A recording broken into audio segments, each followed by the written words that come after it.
While we're all complaining about our heating bills and fighting with faulty thermostats, the Inuit have been laughing at our amateur attempts to stay warm. They've mastered living comfortably at minus 40 degrees Fahrenheit without using a single watt of electricity. And let me tell you, their solutions are pure genius. Just take their homes, for example. Igloos are more than just snow forts, they're the ultimate winter homes. While most people think they're just emergency shelters, Inuit families actually live in these cozy domes year-round. The typical igloo stands about 12 feet wide, perfect for a family of 4 to 6, though some community igloos can house up to 20 people. Fun fact, the biggest igloo ever built was a whopping 37 feet high in Quebec. While we struggle with heating bills, the Inuit mastered staying warm without any modern technology. The secret starts with perfect construction. For Inuit, it's like playing Tetris with snow, but way more important since your life depends on getting it right. The Inuit figured out that the perfect igloo isn't just about piling up snow. There's actually some serious science behind it. The first trick is picking the right snow.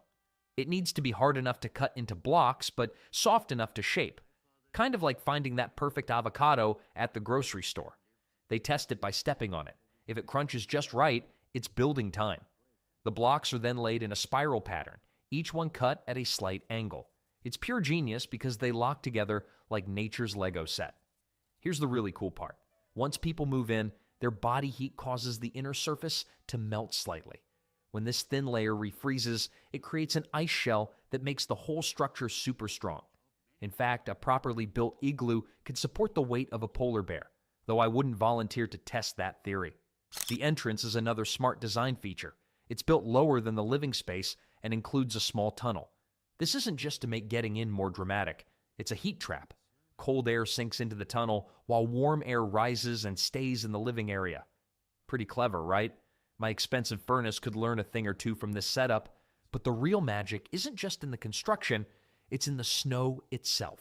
You'd be amazed at what an incredible insulator frozen water can be, because it's actually nature's best insulator. Each snowflake creates tiny air pockets when they pile up, and these pockets work like the world's fluffiest winter jacket. The Inuit use this to their advantage by packing an extra layer of loose snow around their finished igloos. It's like adding another blanket to your bed, except this blanket could save your life. Here's a mind-blowing fact. A well-insulated igloo can be up to 70 degrees Fahrenheit warmer inside than outside.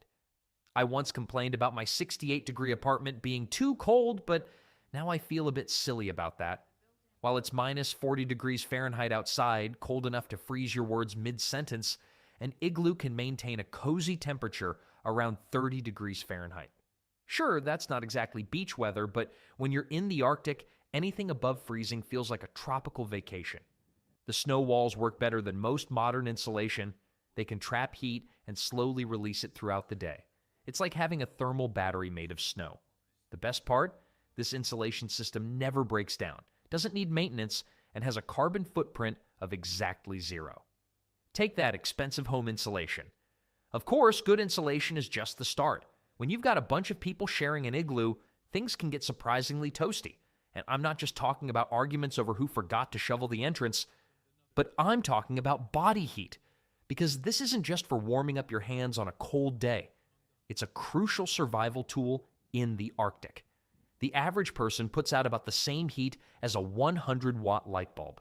Now multiply that by a family of 6, and you've got yourself a pretty decent heating system. The Inuit have always known this, which is why they often sleep close together in their igloos. I learned this the hard way during a camping trip, tried to tough it out alone in my tent at 20 degrees Fahrenheit, and ended up shivering all night. Meanwhile, my smart friends who bundled together in one tent were perfectly comfortable. The Inuit figured this out centuries ago. Shared body heat can raise the temperature in an enclosed space by up to 15 degrees. But it's not just about cuddling up at night. During the day, people moving around, cooking, and doing chores all contribute to warming up the space. Even breathing helps. Each exhale is like a tiny blast of warmth. The Inuit arrange their sleeping platforms at different heights to take advantage of rising heat, with elders often getting the highest and warmest spots. Talk about respect for your elders paying off. While sharing body heat is great, you still need something between you and the cold snow. That's where sealskins come in. And trust me, they're way better than that scratchy blanket your grandmother gave you for Christmas. Speaking of better winter gear, you can keep your expensive North Face jacket. Sealskins are where it's at. These natural insulators have been keeping the Inuit warm for thousands of years, and there's a good reason why. A single sealskin can contain over 500,000 hairs per square inch. That's more densely packed than my neighbor's prized Persian cat, and way more useful. Sealskins work in three amazing ways. First, the outer layer is completely waterproof. Water just rolls right off like it's on a Teflon pan. Second, the dense fur traps air in tiny pockets, creating insulation that puts modern synthetic materials to shame. Third, the skin itself contains natural oils that help maintain flexibility in freezing temperatures. While my fancy winter coat gets stiff as a board at minus 20 degrees Fahrenheit, sealskin stays soft and flexible even at minus 40 degrees Fahrenheit. The Inuit use these skins for everything. Sleeping mats, blankets, and door flaps.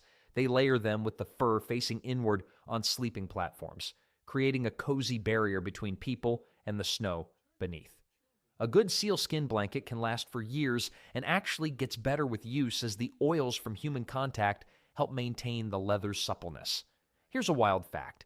Studies have shown that traditional sealskin clothing is about 300% more effective at retaining heat than modern Arctic gear. When researchers tested this in 1980, they found that a person wearing sealskin clothing could comfortably stand still in minus 40 degrees Fahrenheit weather for hours, while someone in modern gear started getting cold after just 30 minutes. My expensive REI winter gear suddenly doesn't seem so impressive. The Inuit waste nothing from the seal. Even the intestines are used to make waterproof clothing. They clean and dry the intestines, then sew them together to create a waterproof outer layer that's basically nature's Gore-Tex. It might sound gross, but it's actually genius. The material is lightweight, completely waterproof, and surprisingly durable. Plus, it's 100% biodegradable, unlike all those plastic-based waterproof jackets filling up our landfills. But as amazing as sealskins are, they're even better when paired with another Arctic survival superstar, caribou fur. And let me tell you, these reindeer cousins have some seriously impressive winter wear. The Inuit discovered long ago that caribou fur has some kind of winter-beating superpowers. Each hair is hollow inside, like thousands of tiny straws filled with air. This creates an insulation system that's so effective it makes modern puffy jackets look like paper towels. A scientific study in 2015 found that caribou fur keeps heat in so well, it's actually impossible for thermal cameras to detect body heat through it. The Inuit mastered the art of layering before it became a winter fashion trend. They wear 2 layers of caribou fur, the inner layer with fur facing in, the outer layer with fur facing out. This double layer system is genius because it creates a warm air pocket between the layers. It's like having your own personal climate control system, except it never needs batteries or breaks down at the worst possible moment. Here's something wild. Researchers found that a person wearing traditional caribou fur clothing can comfortably survive in temperatures as low as minus 60 degrees Fahrenheit. At that temperature, your smartphone would stop working, but these clothes keep on doing their job. The fur is also incredibly lightweight. A full caribou fur outfit weighs less than most modern winter coats. Unlike those bulky winter jackets that make you look like a walking marshmallow, caribou fur keeps you slim and streamlined. But the real magic is in how the Inuit put these outfits together. They don't just slap some fur on and call it a day. The stitching is done with dried caribou sinew, basically animal tendon thread, which actually swells when wet, making all seams completely waterproof. No fancy waterproofing sprays needed. They even designed special panels under the arms that let extra heat escape when you're active, then seal up tight when you're resting. Modern sportswear companies are still trying to copy this ventilation system. When all that moving around works up an appetite, it's time to fire up the cooking spot. And let me tell you, cooking in an igloo isn't just about filling your stomach, it's another clever way to keep things toasty. And you might think cooking inside an igloo might sound crazy, like setting up a BBQ in your living room. But it's actually a brilliant heating hack. The Inuit discovered that the heat from cooking doesn't just warm up your food, it turns your whole igloo into a cozy little sauna.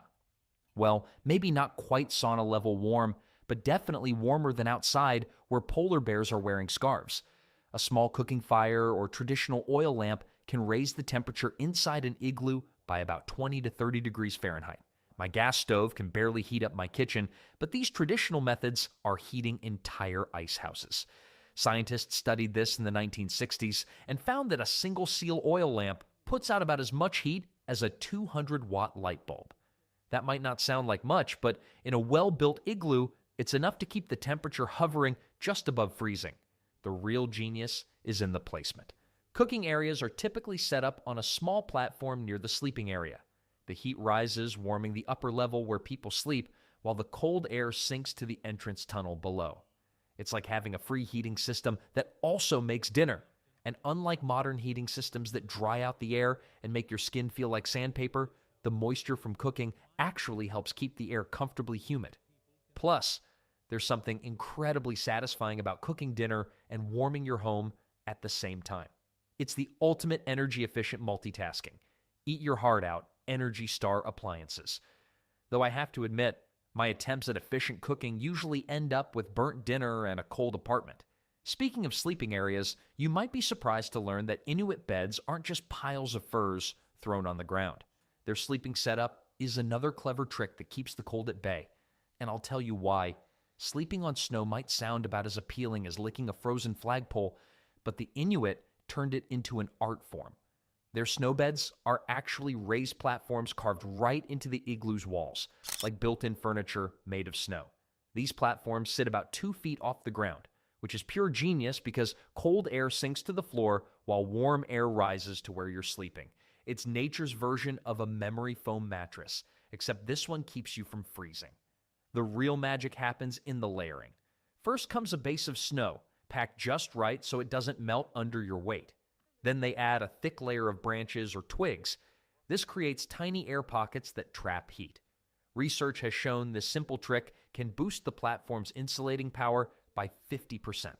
On top of that goes several layers of caribou hide and seal skins, creating what scientists have measured to be equivalent to an R15 insulation rating. That's better than some modern house walls. The platform itself is slightly tilted toward the back wall, not because Inuit enjoy sleeping at an angle, but because it helps channel any moisture away from the sleeping area. Traditional beds actually had a small drainage channel carved into them. My expensive mattress might have memory foam, but it definitely doesn't have built-in drainage. But here's the coolest part. These snow beds actually get more comfortable over time. As you sleep, your body heat slightly melts the top layer of snow, which then refreezes into a shape that perfectly matches your body. It's like having a custom-molded mattress that costs absolutely nothing. Take that $3,000 adjustable bed. A study in 1972 found that after about a week of use, these platforms developed a smooth, ice-like surface that was actually warmer to sleep on than the original snow base. Of course, even the most comfortable snow bed won't keep you warm if your feet are freezing. That's where mucklucks come in. And believe me, these aren't your average winter boots. Because it's the original UGG boots, except these actually work. Made from seal or caribou hide, mucklucks are basically the Ferrari of Arctic footwear. The traditional design took generations to perfect, and once you understand how they work, modern winter boots start looking like amateur hour. Each muckluck has 3 critical layers. The outer layer is waterproof sealskin with the fur facing out. This repels moisture and slush like nobody's business. The middle layer is made from caribou leg fur, and here's where it gets interesting. Caribou leg hair is hollow and extra dense, creating thousands of tiny air pockets. Tests have shown this natural insulation keeps feet warm in temperatures as low as minus 58 degrees Fahrenheit. Meanwhile, my expensive hiking boots start failing around 0 degrees Fahrenheit. The inner layer is soft caribou hide with the fur facing in, creating a cozy pocket that traps your body heat. But the real genius is in the design. Mucklucks are made loose-fitting on purpose. This creates an air layer around your foot that acts as extra insulation. When researchers studied this in the 1980s, they found that this simple air gap added another 20 degrees of warmth protection. The soles are especially clever. They're made from thicker hide that's been crunched to create a grippy texture. This gives better traction on ice than most modern rubber soles. Plus, you can feel the ground through them, which helps you detect dangerous ice conditions. Try getting that kind of sensitivity through your chunky winter boots. And unlike rigid-soled modern boots, mukluks flex with your feet, improving circulation, which, surprise, surprise, helps keep you warmer. Did I mention they're completely silent? Perfect for hunting, unless you're as clumsy as I am and manage to trip over your own feet anyway. A pair of well-made mukluks can last several winters if properly maintained, which makes my yearly boot buying habit look pretty wasteful. But even the best boots won't keep you warm without a good source of heat and light. That's where the Inuit's secret weapon comes in, the incredible blubber lamp. Before electricity came along, the Inuit had already mastered the art of 2-in-1 lighting and heating with their blubber lamps, called coldest.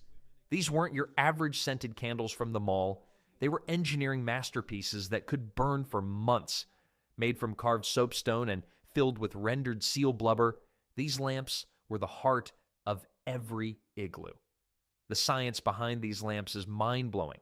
Seal blubber contains so much energy that just 1 pound can generate as much heat as 2 pounds of coal. When researchers tested traditional coldest in 1983, they found that a single lamp could produce about 250 watts of heat and light. That's like running a bright light bulb and a small space heater at the same time. My electricity bill would look a lot better if I had one of these. The really clever part is how they're designed. The lamp's rim has a small groove where a wick made from Arctic cotton grass or moss sits. This special wick material draws up just the right amount of melted blubber to maintain a steady flame. Too much fuel and you'd get smoke, too little and the flame dies. But the Inuit perfected this design over thousands of years. They even figured out how to adjust the flame by moving the wick around with a special stick called a tasik. But here's what really blows my mind. These lamps are so efficient that they burn almost completely clean. No smoke, no soot coating your igloo walls, just pure heat and light. The flame is so well controlled that it creates a perfect heat zone above the lamp. Women would dry mittens and boots over the lamp and even cook entire meals using just this heat source. Talk about energy efficiency. It's like having a stove, dryer, and heating system all rolled into one. Modern tests have shown that 3 coolix burning together can raise the temperature in an igloo by up to 40 degrees Fahrenheit. During long winter nights when the sun doesn't rise for months, these lamps were literal lifesavers. Plus, the soft, warm light they gave off was actually perfect for the human eye. Way better than those fluorescent lights that make everyone look like zombies in my office. Of course, having heat and light is great, but staying warm in an igloo isn't just about sitting still next to a lamp. The Inuit knew that movement was the key to keeping their blood flowing, and it was crucial for survival. Even inside their igloos, they kept moving with a mix of practical tasks and clever exercises. It wasn't exactly a CrossFit session, but their indoor activities kept their blood pumping when Arctic blizzards raged outside. They developed all sorts of movements that could be done in small spaces. Simple things like arm circles, leg lifts, and torso twists might sound basic, but they're surprisingly effective at keeping warm. Studies have shown that light exercise can boost your body temperature by 2 to 3 degrees Fahrenheit in just minutes. That's better than cranking up your thermostat, and it burns calories too. The Inuit would also turn everyday tasks into warming activities. Sewing clothes, preparing food, and maintaining hunting gear all kept their muscles engaged. Even storytelling involved movement. Traditional stories were often acted out with hand gestures and body movements, keeping everyone warm while passing down important cultural knowledge. Much better than my method of binge-watching Netflix under 3 blankets. Here's a cool fact. Researchers found that people who stay active in cold environments can maintain their core temperature up to 25% better than those who stay still. The Inuit knew this instinctively. They'd even do dedicated warming exercises every few hours, like a mini workout session. Kids would play string games that kept their fingers nimble, while adults would do resistance exercises by pulling against each other or using simple tools. So next time you're shivering and reaching for the thermostat, remember, sometimes the best way to warm up is to get moving. All these tricks together, from building techniques to movement, show just how brilliantly the Inuit mastered Arctic survival.